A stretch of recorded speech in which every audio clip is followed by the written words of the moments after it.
अस्सलाम वालेकुम, मैं हूं अलीना फारूक शेख। आप देख रहे हैं रिपोर्ट कार्ड। सुप्रीम कोर्ट में आज फिर समाअत हुई। सुप्रीम कोर्ट के जो प्रैक्टिस एंड प्रोसीजर के रूल्स हैं उनको रेगुलेट करने से मुतल्लिक जो दरखास्तें जमा करवाई गई हैं उनके ख़िलाफ़ आज समाअत से पहले हुकूमत और नून लीग ने पिटिशंस दायर की थी मुतफर्रिक, जिनमें उन्होंने कहा था कि ये जो दरख्वास्त है ये फुल कोर्ट सुने, यानी जितने भी इस वक्त मौजूद हैं जस्टिस साहिबान यानी जज साहिबान, वो सारे मिलकर ये जो दरख्वास्तें हैं इनके ऊपर समाअत करें। उसके ऊपर आज दलाइल भी दिए गए और फिर जज साहिबान 8 रुकनी जजेस ने बहुत सारे सवालात भी किए, अटॉर्नी जनरल पाकिस्तान से भी और बैरिस्टर सलाउद्दीन जो कि नून लीग को रिप्रेजेंट करें उनसे भी। तो पहले दरख्वास्त की और दलाइल देते हुए अटॉर्नी जनरल पाकिस्तान ने कहा कि अपनी नौयत का ये पहला मुकदमा है, इसलिए सुप्रीम कोर्ट से दरख्वास्त की जाती है, गुजारिश की जाती है कि फुल कोर्ट यानी तमाम जितने भी जजेस इस वक्त मौजूद हैं सुप्रीम कोर्ट में वो तमाम तर इस मामले के ऊपर रहनुमाई करें और ये मामला सुने। फिर ये भी कहा गया कि रूल्स फुल कोर्ट ने तश्कील दिए तो तरमीम भी फुल कोर्ट ही कर सकती है। साथ ही साथ ये भी कहा गया जो दरख्वास्त दायर की गई उसमें कि गो के जो रिस्पॉन्डेंट्स यानी हुकूमत पाकिस्तान है उसको तमाम तर जज साहिबान के ऊपर भरोसा है, एतमाद है, लेकिन ये जो मुकदमा है इसको शफाफियत से सुनने के लिए ये तकाजा है कि जितने भी जज साहिबान हैं सब मिलकर सुने। इसकी दरख्वास्त के ऊपर आज जज साहिबान ने ढेर सारे सवाल किए। उन्होंने पूछा कि जी ये मंतक समझ से बाहर है कि 3 रुकनी बेंच अगर फैसला करे तो बुरा फैसला होगा, फुल कोर्ट का अच्छा फैसला होगा। हम तो हर वक्त एक अलग नौयत या अपनी नौयत का पहला केस सुनते हैं, तो फिर ये तयन कैसे हो कि कौन सा मुकदमा फुल कोर्ट सुने कौन सा नहीं। ये भी सवाल किया गया कि दरख्वास्त की गई कि जी फुल कोर्ट ये मामला सुने, लेकिन दरख्वास्त गुजार की ख्वाहिश पर अपनी कार्रवाई कैसे रेगुलेट करें। ये मामला भी उठाया गया कि आर्टिकल 191 की मौजूदगी में ये कानून साजी कैसे हो सकती है। अब खातिर जमाइए कि आर्टिकल 191 के तहत ही और इसको बुनियाद बनाकर ही ये जो कानून साजी की गई पार्लियामेंट की तरफ से और इसी का सहारा लिया जाता है पार्लियामेंट की तरफ से भी, बट इसके ऊपर तनकीद भी की जा रही है। अदालती समाअत तो 3 हफ्ते के लिए मुलतवी कर दी गई है और चीफ जस्टिस साहब ने कहा कि मैं इसके ऊपर अभी कुछ राय नहीं दे रहा या खामोशी से सारे दलाइल सुन रहा हूँ, बट आगे जाकर इसको देखेंगे मामले को कि किस तरह से टर्न आउट करता है फुल कोर्ट का ख़ास तौर पर मामला। लेकिन बहुत से सवालात हैं जो खड़े होते हैं और ख़ासकर जो जिस तरह से सियासी तौर पर इस मामले को डील किया जा रहा है उसको भी देखना बड़ा ज़रूरी है। अताउल्लाह तारड़ साहब ने मामले ख़ुसूसी वज़ीर आज़म के अदालत से बाहर निकल के कहा कि ये तो चीफ जस्टिस साहब मामले को तूल दे रहे हैं, 3 हफ्ते मुलतवी कर दिया, इससे तो तासुर ये जा रहा है कि शायद वो अपने ऊपर ये कानून लागू नहीं करने देना चाहते बल्कि अगले वाले के ऊपर डालना चाहते हैं। और भी उन्होंने बड़े सारे सवालात उठाए, कॉन्फ्लिक्ट ऑफ इंटरेस्ट उठाया। फवाद चौधरी साहब ये कहते हैं कि आर्टिकल 68 को अगर देखा जाए तो ये जो पार्लियामेंट में इन्होंने बहस की सारी की सारी इस मामले को लेकर, ये तो तौहीन अदालत इनके ऊपर लगनी चाहिए। और ये भी उन्होंने ज़रा मज़ीद बात की कि पार्लियामेंट में इनकी टोन अलग होती है, वहाँ पर मौक़िफ़ अलग होता है। अदालत में जब आते हैं हुकूमती शख्सियात और उनके नुमाइंदे तो बिल्कुल भीगी बिल्ली बन जाते हैं। अपने तज्ज़ियाकारों से इसके ऊपर सवाल करेंगे, बट शुरू इस नुक्ते से करेंगे कि क्या सुप्रीम कोर्ट को फुल कोर्ट इस मामले के ऊपर बना देना चाहिए। आज हमें डिस्कशन के लिए ज्वाइन करिए रीमा उमर साहबा, इरशाद भट्टी साहब और मज़हर अब्बास साहब भी हमारे साथ मौजूद हैं। रीमा, कानूनी नुक्ते से सबसे पहले शुरू करते हैं, आपकी इसके ऊपर क्या राय है? जो दरख्वास्त हुकूमत ने अटॉर्नी जनरल के थ्रू जमा करवाई है, आप इसके ऊपर क्या राय रखती हैं? क्या मान लेना चाहिए इसको? जी शुक्रिया अलीना। मेरा तो ख्याल है अगर अदालत जो है वो गुड फेथ में ये प्रोसीडिंग्स कर रही होती तो हुकूमत की तरफ से इस रिक्वेस्ट की ज़रूरत ही नहीं पड़नी चाहिए थी, उन्हें खुद फुल कोर्ट बेंच बनाना चाहिए था। हम देख रहे हैं जो इलेक्शन का मामला है वो भी इतना पेचीदा हो गया है, कंट्रोवर्शियल हो गया है, क्योंकि शुरू से रिक्वेस्ट थी, जजेस की तरफ से रिक्वेस्ट थी कि ये एक बहुत सेंसिटिव मामला है, एक पॉलिटिकली चार्ज मामला है, इसके बहुत ज़्यादा रेप्रिकॉशंस होंगे, इसमें फुल कोर्ट होनी चाहिए और चीफ जस्टिस साहब ने वो बात नहीं मानी। अब भी हमने देखा कि जो 8 रुकनी बेंच बना, इसकी जो कॉम्पोजिशन है उस पर बहुत से सवालात इसलिए खड़े हुए क्योंकि जिन जजेस ने चीफ जस्टिस से इख्तिलाफ किया, जिन जजेस ने सवाल उठाए कि चीफ जस्टिस की जो डिस्क्रेशनरी पावर्स हैं बेंचेस बनाने की, उनको उस बेंच में इंक्लूड ही नहीं किया गया। और आज की जो प्रोसीडिंग्स मैं सुन रही थी, मुझे लग रहा था कि वो बिल्कुल एक डीकंटेक्चुअलाइज्ड जो है वो डिस्कशन हो रही है, डिस्कोर्स है, एज इफ पिछले कुछ महीनों के, पिछले कुछ सालों की जो जूरिस्प्रूडेंस है वो पाकिस्तान में एग्जिस्ट ही नहीं करती। पिछले हफ्ते मैंने आपको 17-18 केसेस गिनवाए जिसमें पॉलिटिकल नौयत के जो केसेस 184(3) या 186 में सुने गए, वो कुछ मखसूस जजेस ने सुने गए। और सुप्रीम कोर्ट के सीनियर तरीन चीफ जस्टिस के बाद जो जजेस थे, उनको उन बेंचेस में इंक्लूड ही नहीं किया गया। इस मामले को तो सामने सुप्रीम कोर्ट ने रखा ही नहीं। आप ये कैसे बात कर सकते हैं कि चीफ जस्टिस का इख्तियार है, जब आप ये ही नहीं एक्नॉलेज कर रहे कि सामने नजर आता है, केसेस दिखाते हैं, बेंचेस दिखाते हैं कि उन इख्तियारात का गलत इस्तेमाल हो रहा है, उन इख्तियारात का ट्रांसपेरेंट तरह से या स्ट्रक्चर्ड तरह से इस्तेमाल नहीं हो रहा।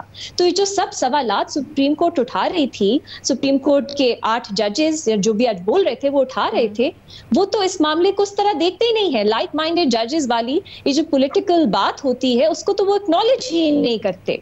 दूसरी बात ये लीना, देखिए सुप्रीम कोर्ट की मुझे एक बहुत तशवीश हुई, एक ऐसी बात रिमार्क्स में सामने आई, अगर वो सही कोट हुई है, कि आप क्या चाहते हैं कि अंदरूनी इख्तलाफ जो जजेस में है वो सामने आ जाए।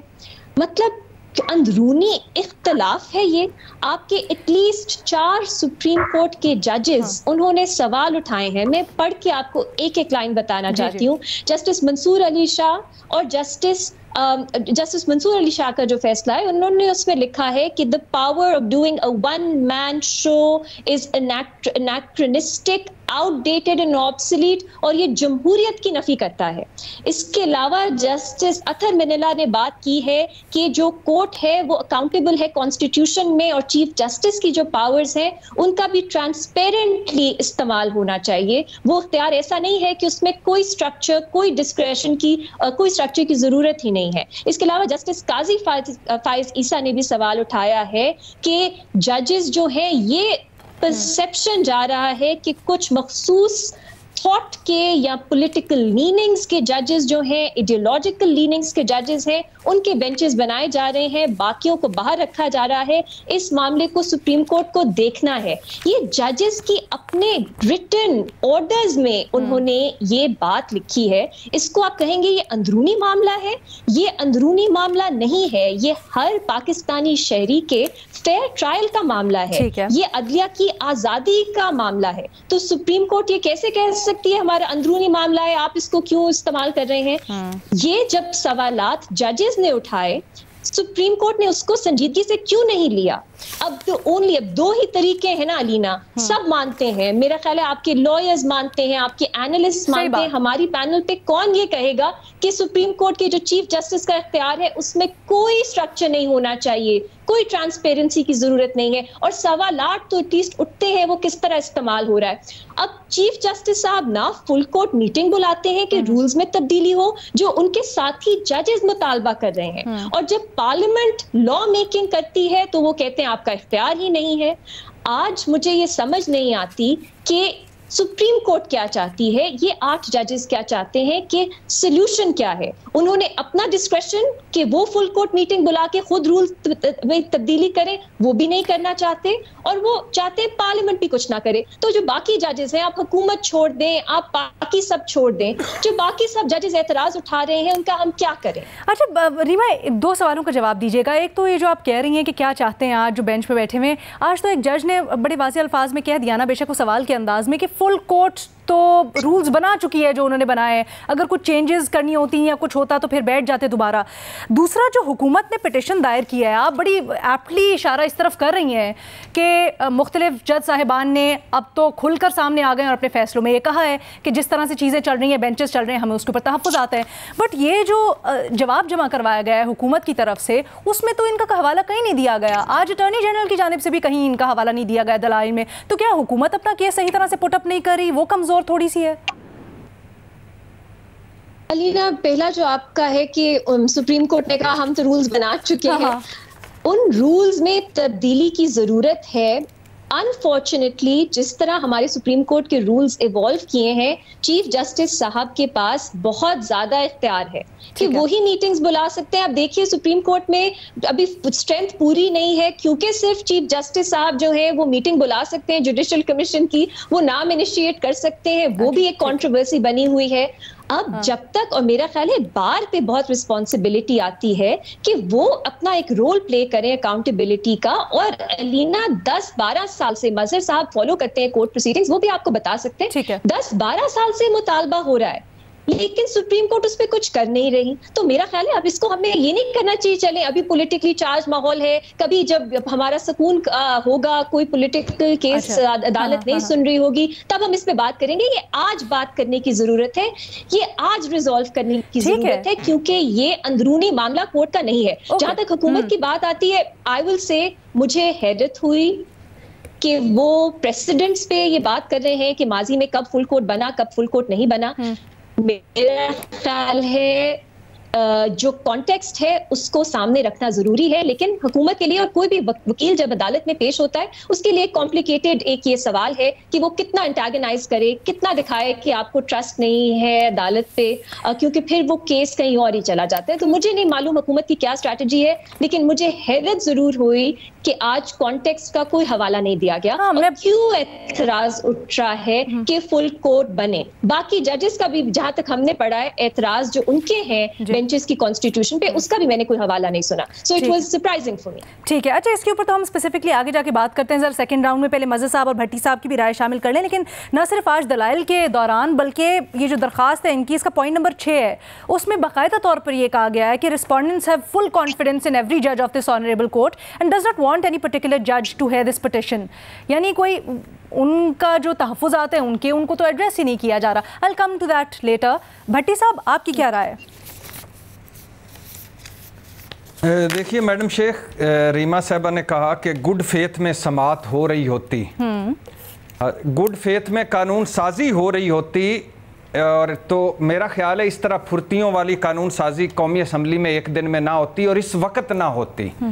गुड फेथ में कौन कहता है कि पार्लियामेंट में ये कानून साजी हुई? और अगर चीफ जस्टिस या सुप्रीम कोर्ट में इख्तियारात का गलत इस्तेमाल हो रहा है, तो जो पार्लियामेंट में 8 करारदादें सामने आई, तहरीकें सामने आई, इस्तेहकाक कमेटी में बुलाया जाए, 3 रुकनी बेंच को पार्लियामेंट में बुलाया जाए, इनका ट्रायल किया जाए, इनका हिसाब लिया जाए, तो वो भी खैर से अपने सही इख्तियारात इस्तेमाल कर रहे थे। और अगर इधर हम ख्याल जजेस है, तो इसका अब साबित होता जा रहा है कि हुकूमत भी चाहती है कि उनके हम ख्याल जजेस भी फुल बेंच में शामिल हों। मतलब ये कि एक तरफ एक हम ख्याल जजेस हैं, तो दूसरी तरफ दूसरे भी फिर मान लें कि हम ख्याल जजेस होंगे। अगर एक तरफ हैं तो वो भी अपने हम ख्याल जजेस को सुनना चाहती हो, तो ये हम ख्याल का मामला हो गया। फिर आप आ जाइए इस केस पे मैडम शेख। क्या अदलिया की आज़ादी का हर मुकदमा फुल कोर्ट ने सुना? जस्टिस आयशा मलिक साहिबा ने पूछा। ये अटारनी जनरल साहब बोले ये दुरुस्त है, अदलिया की आज़ादी का तमाम मुकदमात फुल कोर्ट ने नहीं सुने।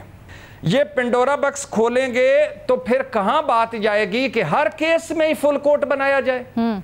मतलब ये कि अगर सूबाई असम्बली कोई कानून साजी पास करे तो पंजाब की 60 रुकनी 60 जजेस बैठे और सिंध में 40 बैठे। अच्छा फिर आगे आ जाइए मैडम शेख। हम जस्टिस आयशा मलिक कहती हैं हम हर वक्त मामूल के मुताबिक अपनी नौयत के पहले केसेस सुन रहे होते हैं। अच्छा फिर है कि क्या माजी में ऐसी कानून साजी हुई? आइन के आर्टिकल 191 के तहत होते हुए ऐसी कानून साजी कैसे हो सकती, वो आपने बताया, दूसरी तरफ भी वाला भी है। अच्छा फिर ये है कि ये अपनी नौयत का पहला मुकदमा नहीं है। 2012 में भी इसी नौयत का मुकदमा सुना जा चुका है, जस्टिस नकवी साहब ने कहा। तो ये 2-3 बातें क्लियर कीजिएगा। ये गुड फेथ में कानून साजी नहीं हुई। ये अदालत पर एतमाद और अवाम पर एतमाद और सुप्रीम कोर्ट की सरबुलंदी के लिए फुल कोर्ट नहीं कह रहे। इनको पता है दूसरे जज साहबान आएंगे तो हमारे हक में फैसला हो सकता है, तो लिहाजा ये हम ख्याल दोनों तरफ है। तीसरी बात ये है कि ये जो कुछ पार्लियामेंट ने किया है उस पर भी नजरसानी कीजिए। और चौथी बात और आखिरी बात यह कि चीफ जस्टिस का अभी तक इख्तियार है, चीफ जस्टिस के इसी इख्तियार से मुतल्लक ये कानून साजी हुई है और इसी चीफ जस्टिस इसी इख्तियार से मुतल्लक केस सुना जा रहा है। तो लिहाजा सब्र कीजिए। हर केस में आपको फुल कोर्ट चाहिए, अपने हम ख्याल जजेस चाहिए होंगे आपको, है ना। हुदैबिया को एक ओपन एंड शट केस बंद करने वाले और बाकी सारे जमा तफरीक करने वाले, तो हौसला रखिए, ये भी लार्जर बेंच है। भट्टी साहब, लेकिन मुझे एक चीज़ वाज़े कर दें, आप फिर ये कह रहे हैं कि अगर उन्होंने गलती की तो ये भी उसी तरह से करें और एक कलेक्टिव विजडम से इस मामले को ना सुना जाए। अगर उन्होंने गलती की तो सारे बैठ के इस गलती को ना सुधारें, क्योंकि फिर अगर ये करेंगे सवाल उठ जाएंगे। 8 चीफ जस्टिस की सरबराही में लार्जर बेंच में कलेक्टिव विजडम नहीं है। ठीक है। नंबर टू, क्या हर केस में हम चले जाएंगे कि हम फिर मैं भी चला जाऊंगा, मेरे फेवरेट जजेस शामिल करो, फलाना करेगा ये उनका हम ख्याल है मेरा शामिल करो, फलाना कहेगा नहीं ये उनका हम ख्याल है मेरा शामिल करो। कल फॉर एग्जांपल बाकी जो 6-7 है, फाइज ईसा साहब और बाकी, वो किसी केस में तरीके इंसाफ की तरफ चले जाए, वो खड़े हो जाएंगे नहीं जी हमारे दूसरे शामिल करो। तो सुप्रीम कोर्ट पर एतमाद करें, आपने कानून साजी की है, एतमाद करें। अभी तो दूसरे फरीक का सुनना है, फैसला जो होगा वो सुप्रीम कोर्ट का होगा और कबूल करें। ठीक है भट्टी साहब, इस पे मजीद बात करेंगे एक ब्रेक के बाद। ब्रेक के बाद खुशामदीद। मज़ा साहब, आप भट्टी साहब की राय से इत्तेफाक करते हैं क्या? देखिए भट्टी साहब, जब हुकूमत ये कह रही है फुल कोर्ट, तो वो क्या कह रही है? वो ये नहीं कह रही कि अब हमारे भी हम ख्याल जजेस शामिल करें। वो कह रही है मुख्तलिफुल ख्याल जजेस पर मुश्तमिल बेंच बनाएं। मतलब क्या, फुल कोर्ट के क्या माने होते? अगर ये 8 रुकनी बेंच है, इसी में अगर 7 और जजेस बैठ जाते तो इसका मतलब है दोनों के ख्यालात सामने आ जाते ना, तो उसमें क्या हर्ज है?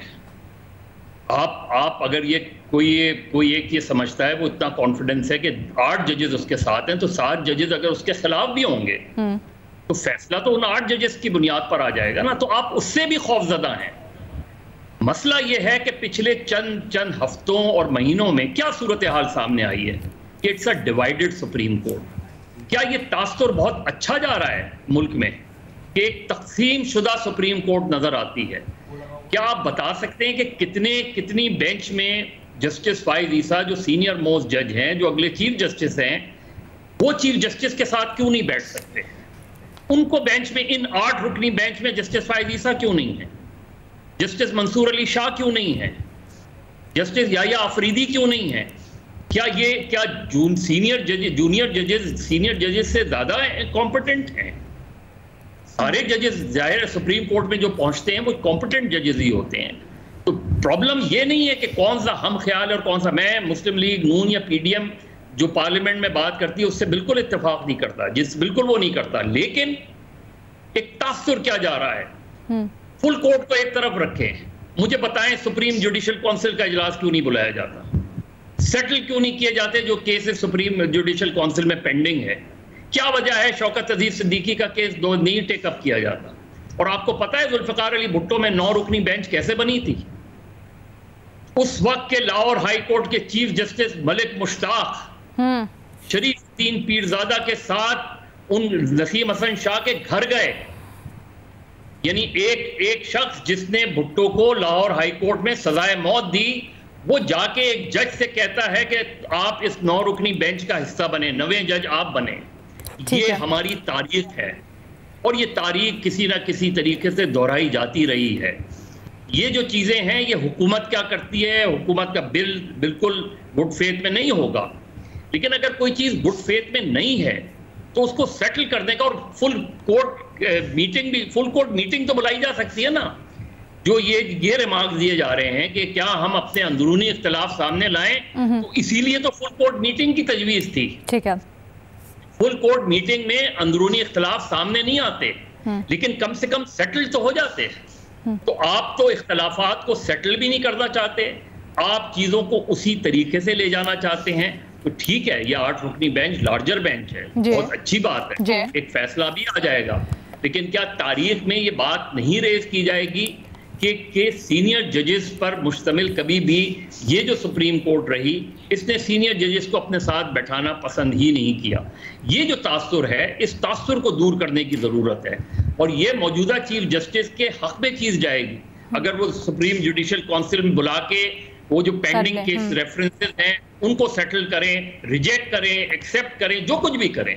इसी तरह फुल कोर्ट मीटिंग बुला के अपने इश्यूज को सॉर्ट आउट करें, रिजॉल्व करें। हालांकि एग्जैक्टली यही बात कल जब खिताब कर रहे थे तकरीब से चीफ जस्टिस साहब, तो ऑलमोस्ट इन्हीं ग्राउंड्स के ऊपर जो उन्होंने खिताब किया उसमें भी यही बातें थी। भट्टी साहब, क्या आप जवाब देना चाहेंगे मुख्तसरन, फिर मैं रीमा का पॉइंट लेके आऊंगी आपके पास,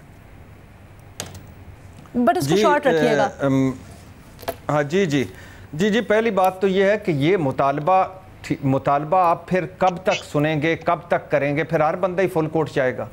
दूसरी बात ये है कि क्या लार्जर बेंच मुख्तलिफ, ये क्या हुकूमत चाहती है कि मुख्तलिफ ख्याल आए या दूसरा नज़रिया आए? नहीं नहीं, ऐसा नहीं चाहती। हुकूमत जो चाहती है वो सारों को पता है, और हुकूमत जो चाहना चाह रही है वो भी सारों को पता है। लेकिन बात सिंपल सी सादा सी है कि ये चीफ जस्टिस का इख्तियार है, फुल कोर्ट या लार्जर को, लार्जर बेंच बन के आप सुने हुकूमत क्या चाह रही है। सर थोड़ा सा इसको वाजे कर दीजिएगा, आपके ख्याल में हुकूमत क्या चाह रही है? आपको सात जजेस के आने से आपको मीटिंग तो हो सकती है सर, 7 जजेस के, मैं एक चीज समझना चाह रही हूँ सर, आपको 7 जजेस के आने से दूसरी तरफ क्या फर्क पड़ जाएगा? सर रुके जरा, रुके, ऑलरेडी 8 तो है, इन 8 से मुतल्लिक भी अगर आपकी राय ये है कि ये फैसला मेरिट पर करेंगे, तो फिर तो हमें नहीं पता ना कि वो किस तरफ है, क्या फैसला दे सकते हैं। तो फिर अगर 7 और आ जाते हैं तो हमें तो किसी भी केस में फैसले का पता ही नहीं है, तो इससे क्या कबाहत होगी? 8 बैठे, 10 बैठे, 12 बैठे, बल्कि ज़्यादा बेहतर हो जाएगा। नहीं, बहुत अच्छा और बहुत मासूमाना सवाल आपने मुझसे किया है मैडम शेख। बात बुनियादी तौर पर पहले तो मैं फिर दाद दे दूं, बहुत मासूमाना सवाल है। दूसरी बात है मैडम शेख कि अगर हुकूमत इस वक्त ये कानून साजी ना करती तो क्या हो जाता? फॉर एग्जाम्पल, क्या कोई इमरजेंसी रेड लाइन गुजर गई कि बड़ा देरीना मुतालबा, लेकिन वो मैं आपका बात समझ गई बिल्कुल कि उनका पीछे सियासी मोटिव है, इलेक्शंस और नवाज शरीफ और कानून साजी। आई गेट इट, लेकिन मुझे सिर्फ ये बताएं इस वक्त आखिरी लम्हे में नवाज शरीफ साहब का डालना चाहिए था, और फिर उसके बाद बात सुन लीजिए मजहर भाई, फर्क क्या पड़ेगा अगर 7 जजेस और शामिल हो जाते तो क्या फर्क पड़ेगा? लिया करें ना। फर्क ये पड़ेगा क्योंकि वो चारों पांचों राय दे चुके हैं, वन मैन कह चुके हैं, वन मैन वो जो क्या कहते हैं वन मैन शो कह चुके हैं, वो कह चुके हैं कि ये नहीं होना चाहिए। अच्छा। इस पर फायज ईसा साहब का 3 रुकनी बेंच का फैसला आ चुका है जिस पर कानून साजी हुई, और ये भी वो असील इत्तेफाक। ये दिलचस्प राय है जो कुछ रीमा, क्या वो 7 जजेस अपनी राय एक्सप्रेस कर चुके हैं इसलिए उनको अब उस बेंच में नहीं होना चाहिए? नहीं भट्टी साहब, इसका मतलब ये है कि आप वही बात कह रहे हैं, मैं भी तो वही बात कह रहा हूँ। आप फुल कोर्ट बेंच नहीं तो फुल कोर्ट मीटिंग तो बुला सकते हैं। आप तो आपके तो गुड फेथ में कह रहे होंगे मजहर साहब, वो गुड फेथ में नहीं कह रहे, उनको सूट करता है। नहीं कह रहे ना गुड फेथ। अच्छा सर, एक मिनट, मुझे रीमा से 3 रुकनी भी नहीं चाहिए, 5 रुकनी भी नहीं चाहिए, 8 रुकनी भी नहीं चाहिए, पूरा चाहिए, पूरा फुल कोर्ट चाहिए। वो तो में फुल कोर्ट मीटिंग और फुल कोर्ट बेंच में फर्क है, और हर मामले पे फुट कोर्ट खुल जाएगा, हर कोई कहेगा फुल कोर्ट बना लें। ओके, अब मैं ठीक है महेश साहब आपका पॉइंट आ गया, भट्टी साहब ने भी अपना मौक़िफ़ दे दिया। मैं चाहती हूँ ज़रा रीमा को शामिल करें। रीमा, ये भी बताइएगा, जैसे भट्टी साहब कह रहे हैं कि वो 7 जजेस पहले से अपनी राय दे चुके हैं इस मामले के ऊपर, one man show and all of that, तो उनको शामिल करना अब सही नहीं होगा। दूसरा एक और चीज़ जो वो कहते हैं कि अगर इस तरह से एंटरटेन कर देंगे दरख्वास्त गुजार की या जो फरीक है उसकी दरख्वास्त कि जी आप फुल कोर्ट बनाए, तो फिर ये प्रेसिडेंट सेट हो जाएगा। अलीना, शायद भट्टी साहब को हमारी माजी की जूरिस्प्रूडेंस पे थोड़ा सा ज़्यादा गौर करना चाहिए। एक और जजमेंट थी, इसमें जस्टिस मुनीब अख्तर थे, जस्टिस बंदयाल भी थे। उन्होंने चीफ जस्टिस को थ्रू अ जजमेंट ये प्रेरोगेटिव दिया कि सुओ मोटो पावर्स सिर्फ वो सुन सकते हैं, और उसमें तफसील से बताया गया कि क्यों उन्हें लगता है चीफ जस्टिस साहब के पास ये पावर होनी चाहिए। तो फिर इस तरह तो उनको भी इस बेंच पे नहीं बैठना चाहिए। वो भी अपनी राय दे चुके हैं कि चीफ जस्टिस है, वो मास्टर ऑफ द रोस्टर हैं, उन्हीं के इख्तियार होने चाहिए, तो फिर उनको भी बेंच से निकाल दें।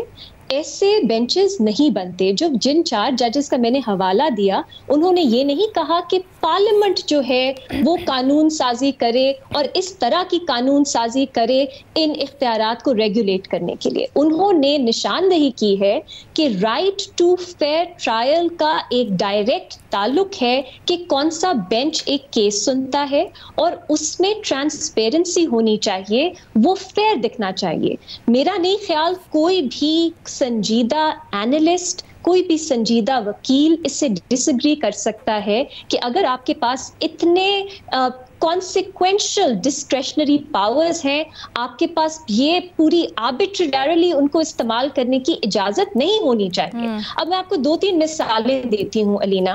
प्लीज मुख्तसर रखिएगा। जज ने भी चीफ जस्टिस साहब के साथ इख्तलाफ किया है, उनको बेंच में नहीं डाला गया इस 8 रुकनी बेंच में, क्यों? इसकी क्या सेंस बनती है?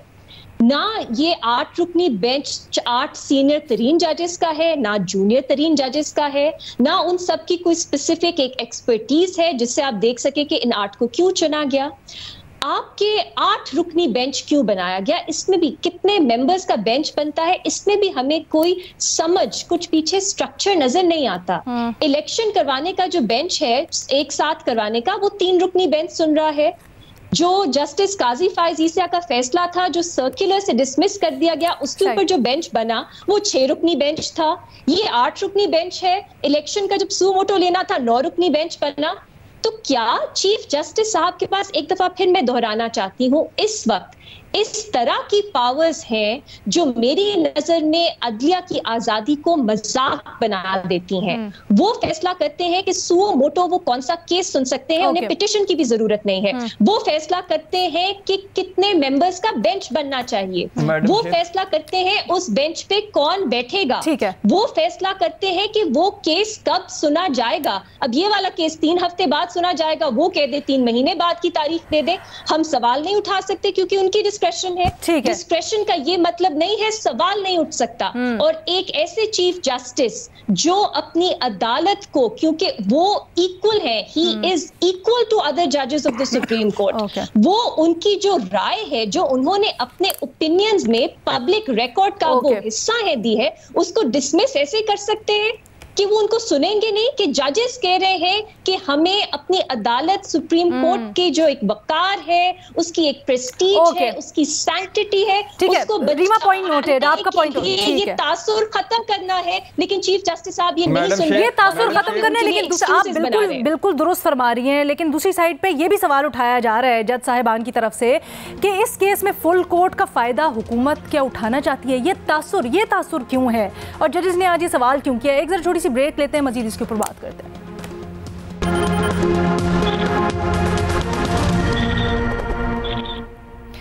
आज अदालती समाअत पर हम बात कर रहे हैं। हुकूमत की तरफ से कहा गया कि फुल कोर्ट बनाया जाए, लेकिन अदालत ने कहा कि वो ऐसी कोई रिवायत नहीं डालना चाहते, इसलिए ज़रा अभी इस मामले को देख रहे हैं। बहुत सारे सवालात उठाए गए हैं, हमारे तज्जियाकारों की राय भी इसके ऊपर डिवाइडेड है। भट्टी साहब, आप कुछ पॉइंट उठाना चाह रहे थे ब्रेक से पहले? जी मैडम शेख, वो आपने आखिरी जुमला बोल दिया था कि ये जो हुकूमत है वो भी फायदा उठाना चाहती है। मैंने पूछा, सवाल उठाया गया है, तो आपकी राय क्या है? क्यों उठाना चाहती है, कैसे उठाएगी? मेरी यही राय, यही राय है मेरी। इस हद हो गई है, ये बच्चे की राय हर बंदे को पता है कि हुकूमत यही चाहती है, नंबर 1। नंबर 2 मैडम शेख, ये इस मुल्क में कुछ अरसे से बड़ी अजीबो गरीब और बड़े हसीन इत्तफाकात होते हैं। 5 रुकनी बेंच का फैसला है, आजम नज़ीर तारड़ साहब ने 4-3 का वही जो इख्तलाफी नोट जज साहबान लिखने वाले थे उनमें आया। उन्होंने एक किया कि ये 1 मैन शो है, वो कानून साजी हो गई।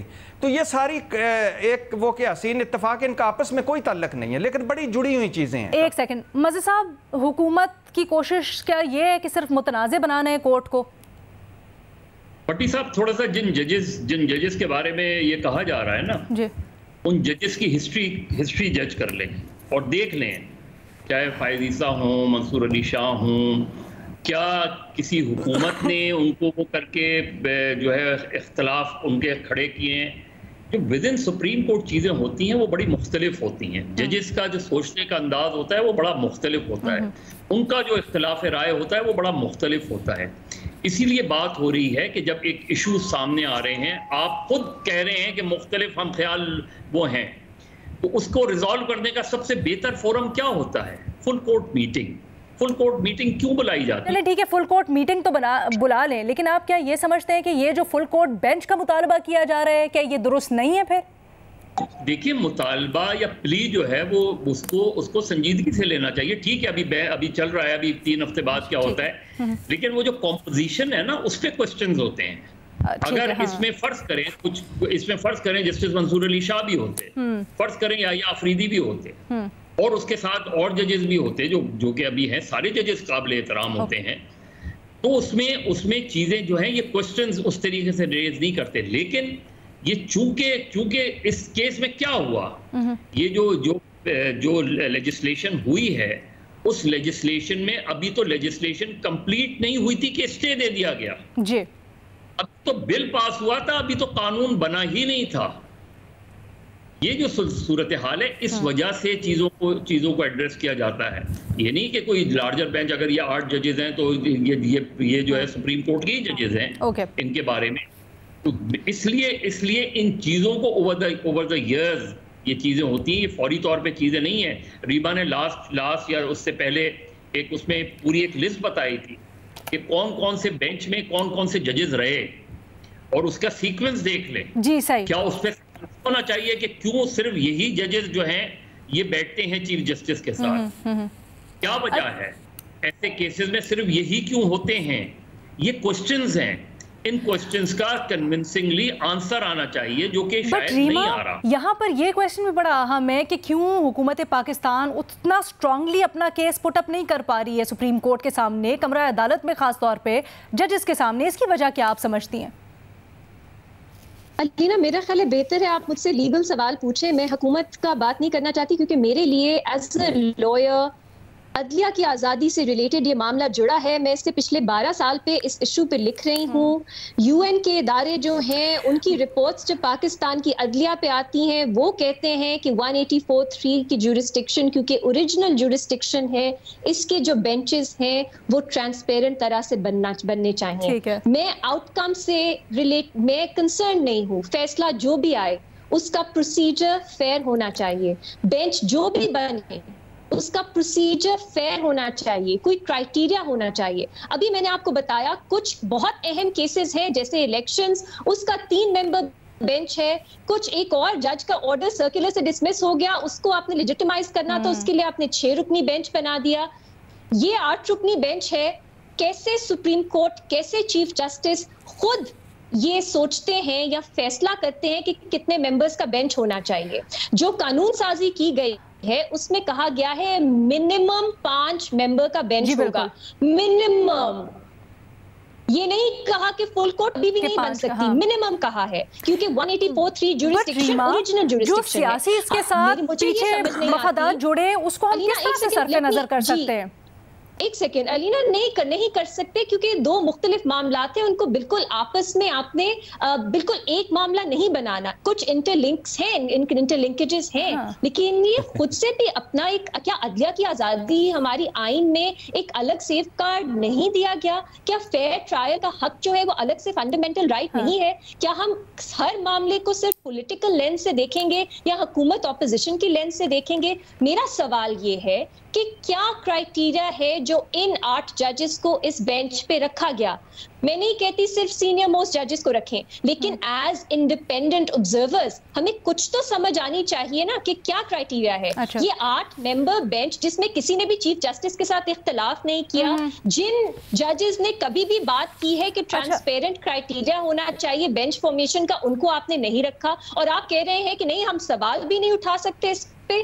फुल कोर्ट बेंच का मुतालबा इसलिए दुरुस्त है, इसलिए अदालत को एक्सेप्ट करना चाहिए, क्योंकि अदलिया के अंदर से ये बात आ रही है कि ये परसेप्शन जा रहा है कि लाइक माइंडेड जजेस एक सवाल करते हैं इशू को, एक सेकंड, सेम इशू पे पोजीशंस रखते हैं, जो चीफ जस्टिस से एग्री करते हैं उनके बेंचेस बनाए जाते हैं, जो अदलिया की आजादी के लिए बहुत हार्मफुल एक परसेप्शन। अभी हमें दीजिए इजाजत, वक्त आज इतना ही था। अल्लाह हाफिज।